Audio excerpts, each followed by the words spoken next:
trailer and how different is it from the role that you're playing in this movie? Because they both seems to be the party animal, happy-go-lucky type role. So, I mean, it just seems like that. I don't know. I'm not sure. Angie looks like a party animal in this trailer.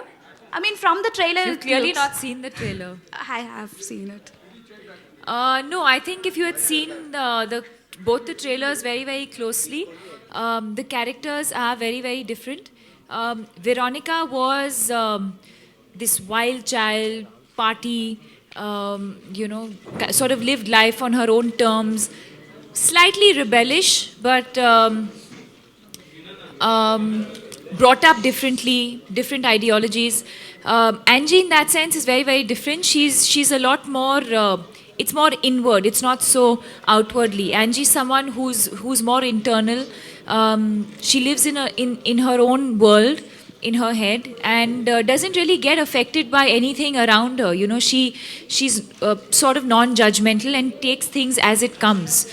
I mean, that's largely the difference between the two characters. I have a question for Arjun here. Hi. Yes. Yeah. Hi. Arjun, tell me, like, how is it working with Deepika? Because last time also I had interviewed some actors working with her. They really praised her a lot. So you also better praise I me. also better praise you. So tell me your experience. Does she have tantrums and how funny she is on sets? Tell them about Can you hear me? Yes. Honestly, for me to work with Deepika is a very different experience. Honestly, I know her before she became an actor. I met her when Om Shanti Om was about to release. I've known her since then. And in these 7 or 8 years, I've seen her find her space, make herself comfortable, and have a sense of belonging in our industry. And today reach where she has. I worked with her at a time where she's honed her craft very beautifully, and she's in command of what she does, and she really listens to her director. I really appreciate that one aspect about her. She has a fine understanding with Homi. I think that helps also that they worked together before this film. So for me, I never saw her as Deepika Padukone, the star. For me, she's a friend of mine who I'm getting to work with. And she never let it come across that she's such a big star, and I think that's what makes her a big star. She's an actor who's a star. She's found herself as a person also, I feel, in this profession, and that's what makes her so wonderfully talented, because she's used all her experience, she's learned from it, and with every film you've seen growth. So for me, it was very, very exciting, and life coming a full circle in a very unique way to be able to work with Deepika and share screen space with her at a very good time in both our lives. I think we both were doing a lot of work when we came together to shoot for this film. And we sort of got to take a step back and enjoy this world that Homi had given us, and it was wonderful performing with her. And I can't see you because the cameraman has come in the way. Yes. Deepika, we see you promoting your movies in Hyderabad. So how does it feel coming to the city? And what connect do you see in the city? I think being a South Indian itself, I think we are largely connected in terms of our language, in terms of our culture. India itself is so diverse, but I think South India somehow just connects with each other for whatever reason. Hyderabad is one of those first places that I started working in when I was a model, and I used to come here for a lot of shows. That was my first memory of Hyderabad. In fact, the first time I came to Hyderabad was when I was in the 6th standard. It's the first time that your school takes you on a trip. And we were here for 3 days, and we stayed here. They showed us the whole of Hyderabad. So that was actually the first time I came here. Then, of course, when I started working. And work is what always brings me back. Other than that, I think it's the food and the people, the warmth, And why we've brought Finding Fanny here is because we do believe that the audience here today is ready to accept a film like this, is ready to watch a film like this. And Finding Fanny is as a story is very, very relatable. I think what sets Finding Fanny apart from what one is seeing on television is because it's I think the visual palette, the way the film looks, the way he's shot it, his treatment.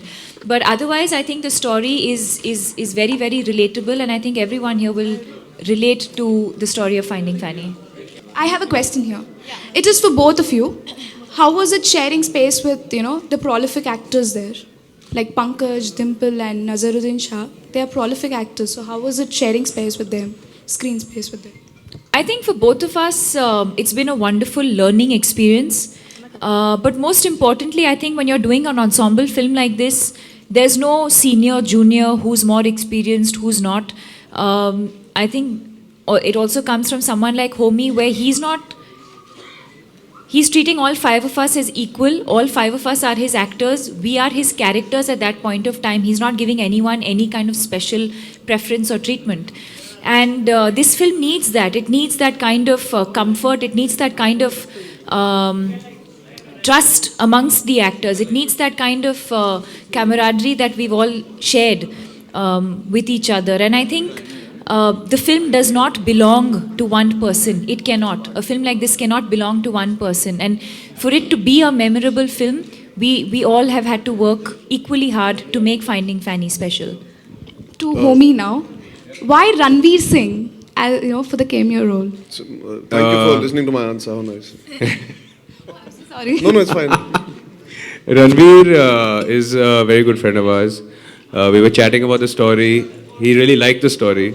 And he said, listen man, I'd love to be part of it in any way. It was already cast. And he said, I'll play the role of Gabo, which is a cameo. And he did it for a laugh, yeah. He did it for a laugh. And it was just, that's why he's done the film. My question to Homi, your every movie includes Dimple Kapade in a special role. Is she your lucky charm? No, I don't believe in any lucky charm. I believe in just the right casting for the characters. And for me, Dimple has managed to be the right casting in the 3 films. It'll be difficult to make a film without her because of the relationship we share, and she bullies me, man. She actually bullies me. So she said, the day you make a film without me, watch it. So I have to be a little careful. But no, she's also a great person to work with. She has absolutely no inhibitions. She's actually shy of the media. But as soon as you put her behind a camera, for some reason, she lights up and becomes something else. And then quietly she'll run home. And but she's so sporting and she's willing to do anything. And for these slightly flying off the handle kind of characters, she definitely fits the bill. Dimple. Yeah. Yeah, it's quite a makeover if you can see. It's yeah. Well, we've actually Dimple. Half her body. Half her body has been made over for sure. No, Dimple is. Yes, thank you for adding that. Dimple is wearing a prosthetic bottom in the film. It's a 20-kilo foam and gel bottom which we made, which she's, I think, carried off with quite a bit of class and dignity. After your mother, who's next? Who's the pillar? Who's the supporting pillar? It's a gravitas question. Yeah, it's a very heavy question you've asked at a time like this. She's irreplaceable in that sense. I have my sister, I have my friends, I have my family, but I don't think there's a context to it in this press conference, but you can't have, that's your backbone snapped. You just have to deal with it every day, one step at a time. I think when actors talk about whether they have a stake, whether they have some profit share, how much money they're making in the film, I think these things are irrelevant. I think it kills the creativity of an actor. No, I'm giving you a generic answer to your question. It doesn't matter. It's irrelevant. What is important is when you go and watch the film, you should connect with. I'm an actor. I'm not a producer. So when you go and watch the film, it's important that you connect with my character, that you enjoy the film, and you go back home with something special, a feeling of something. As actors, that's what we try to do, and I think that's the only thing that is relevant. आप इस film से जुड़ी कोई यादगार घटना बताइए ना.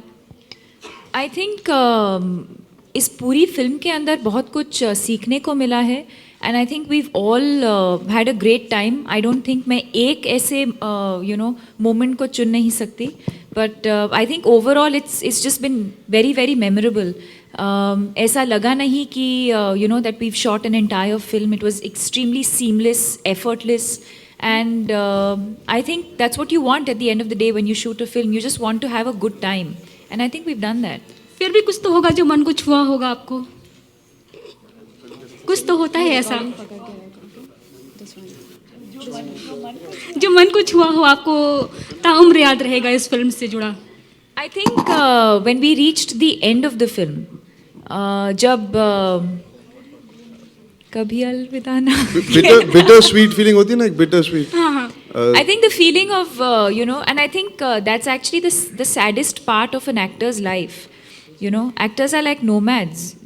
As soon as you get comfortable in a situation and you're getting used to that, your unit is your family at that point of time. And just as you're getting comfortable and you're settling in that, the film gets over and you have to move on to a new family and a new life.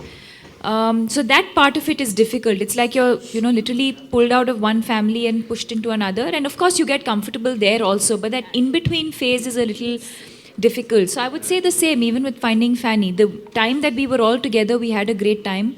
बहुत मज़ा आया. But obviously, at the end, दुख तो होता ही है. बिल्कुल. In Telugu, especially, to be precise. When you ask me, do I have any plans? I don't think I can decide that. No, are you keen on acting here? Of course. I think acting is acting. Did anyone approach you for that matter? I have been approached in the past. When I didn't have the time to do it or when I wasn't ready to do it. But yeah, I think all actors, at the end of the day, an actor is looking to do good work. It doesn't matter what language the film is in. I keep saying, like, as actors, you watch Iranian films, you watch Japanese films, you watch French films, you don't really understand the language, but you still kind of understand because it's about feeling, it's about emotion. So at the end of the day, if there's something exciting that comes up, most definitely. Now, who is your favorite hero? Favorite hero here? Oh, God. Mahesh?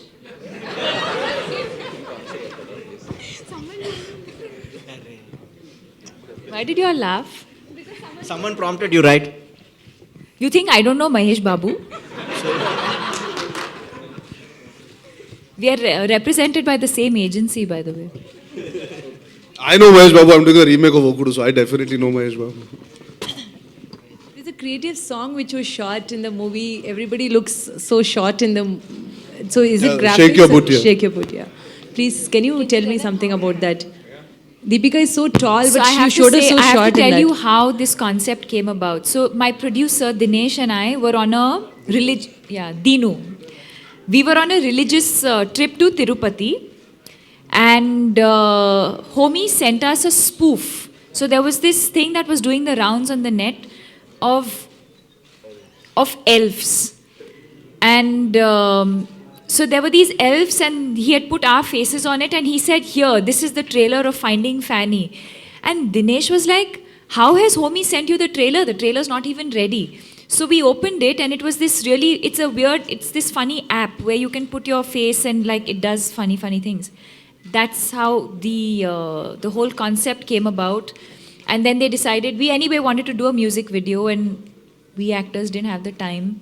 And I guess this was the best way of doing something, though I think it's turned out for the best. It's looking very, very different from most other music videos one has ever seen before. I think that's so tall why it's and called, you're looking so short in that. So how does it feel? Good, yeah. It's in a dollhouse, not though. It's almost like we are watching ourselves. I think it's a nice Actually, visual change. the challenging part actually was when we were shooting it, those characters obviously were not there. They've all been added in post. We didn't even know the song that time. Yeah, we didn't even know the song. So to kind of react to what those dolls are doing without actually knowing what they're doing, that was quite complicated and a little difficult to do. Arjun, can we hear that song from you? You want me to sing? Are you sure? They'll all leave. If you want to end the press conference, I can attempt it. No problem. No. You're already late. I'm just about finding my feet where acting is concerned. Let me stick to that. All of you together, maybe. I've done Let's Hindi end on a films happy note. and now I'm doing an English film. I'll leave the singing to the more sorted people who are talented. I don't have the Homie ability wants to to sing. Okay, great. Hey, shake your booty on the floor. See, no reaction. That's it. So nice. Thank you. Clap, guys, come on. बहुत ठंडा reaction था. Because I didn't sing. Yeah, there'll be chairs thrown at me if I sing. Those camera people will throw their camera at me if I sing. My question to Homie, you shot the film in 36 days, and how much time did you take to materialize the script? I wrote the script long ago. I wrote the script before Cocktail, before I shot Cocktail. The script took me about 3 months to write, totally. And we shot with the actors for 36 days, but we were there for about 45 days shooting all the other stuff, the cars, the roads, all the vistas and all. So yeah, but the script took 3 months. Okay, what inspired you to make this film? It's like, I read an article about an Italian postman who was put into jail for 11 years for not delivering letters. It was a newspaper article. He used to just take the mail, he go home, chuck it in the room, and he was caught after a year. And they found his whole house full of letters which had been undelivered from the floor to the ceiling. And I just thought that what if someone had written a proposal letter or something really important that would be a milestone in their lives and it never got delivered and no one ever knew. And that's where the germ of the story came from. And then I decided to put it into a village in Goa and have all these slightly crack characters around. thank you. You're welcome.